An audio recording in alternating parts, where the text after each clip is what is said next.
Alright, I have another print going down. It's on the same project I've been working on. But one of the things I wanted to show real quick here is the reason I use the tape, and there are many, but one of which is you can see the contrast in color, and that's a tool that I use to see how well the first layer is going down. And as you can see here for yourself, is that it's almost translucent. You can almost see a bit of the blue through the first layer here, and that tells me it's going down very well, very clean all the way around. But it's a visual indicator that other means just don't have. And if you use just glass or the mirror by itself or whatever else print surface there is, it just doesn't provide me the visual indication that I'm after. And you can see very clearly here the skirt all the way around. You can see the contrast in color. You can see the skirt going down very cleanly. And right now it's going down on the second layer is being put down. You can see the outer edge there first, and then it's going to fill that in. But that's just an indicator for me. The tape is an indicator that's very useful to 3D printing in my opinion, because it's always helped me to see how well it's going down, because I don't want to continue a print if I know that it's not going to go well from here. See, and so basically I could print just on the glass, but at the end of the day it has a reflection there that is annoying, and I can't tell just how well the print is going down. So I said, okay, well, what can I do to alleviate that? I still need the mirror because it's flat, it's known to be flat, but I wanted to be able to have that other indicator to tell me how well it's going down. Again, that's what the tape is for. Okay? And every print I've ever done uses this same procedure because for me it works. And again, I'm not going to change something because someone says, oh geez, you don't use the tape, I haven't used it in 20 years, you know, whatever. But I use it because it does work.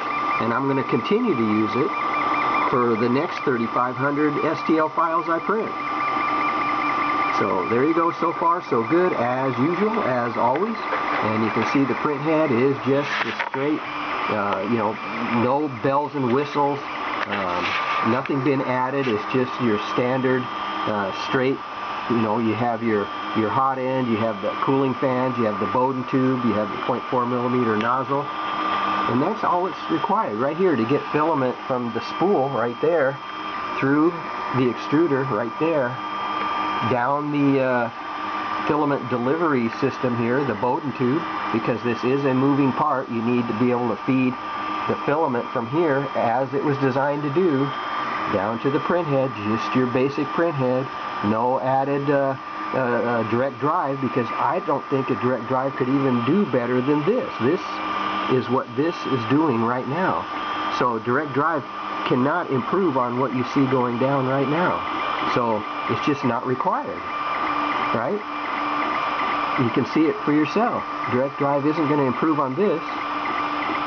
So it seems like it's just another troubleshooting problem to deal with if you go with moving the weight of the extruder plus the stepper motor and everything from here to the top of the head, which again adds weight. You can't stop gravity. How do you turn off gravity?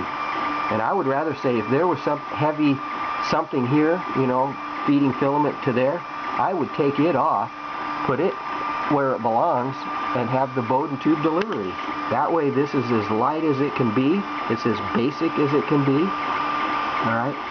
No frills. No electronic gizmo, because this is flat. Known to be flat across its entire surface the entire time it prints.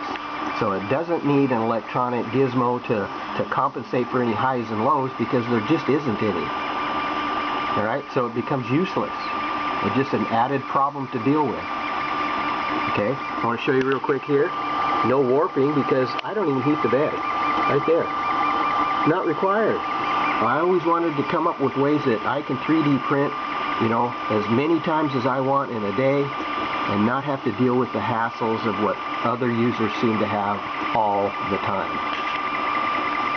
Alright, so there you go. I'm going to let this continue on, and I'll get back to you a bit further into the print.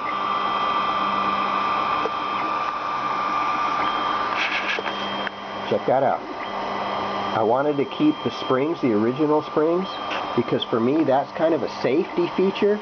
It's not just holding up the bed, you know, keeping the bed supported off the carriage, but it's kind of a safety feature. Have springs that will give a little bit.